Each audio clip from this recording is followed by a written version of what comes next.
সবাই দেখছে যে রাজা উলঙ্গ, তবুও সবাই হাততালি দিচ্ছে, সবাই চেঁচিয়ে বলছে সাবাস সাবাস।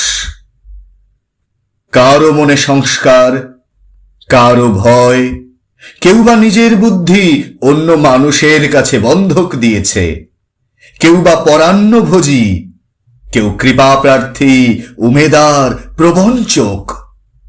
কেউ ভাবছে রাজবস্ত্র সত্যিই অতীব সূক্ষ্ম, চোখে পড়ছে না যদিও তবু আছে, অন্তত থাকাটা কিছু অসম্ভব নয়।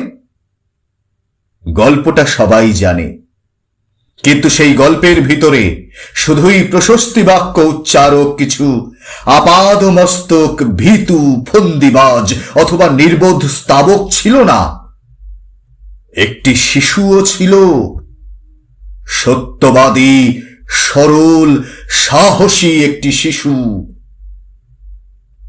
নেমেছে গল্পের রাজা বাস্তবের প্রকাশ্য রাস্তায়।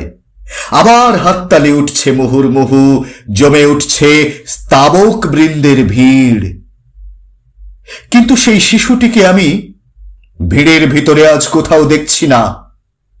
শিশুটি কোথায় গেল? কেউ কি কোথাও তাকে কোনো পাহাড়ের গোপন গুহায় লুকিয়ে রেখেছে?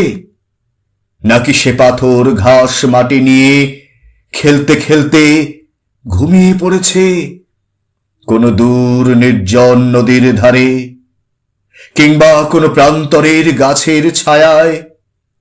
যাও, তাকে যেমন করেই হোক খুঁজে আনো। শেষ একবার এই উলঙ্গ রাজার সামনে নির্ভয়ে দাঁড়াক। শেষ একবার এই হাততালির ঊর্ধ্বে গলা তুলে জিজ্ঞাসা করুক, রাজা, তোর কাপড় কোথায়?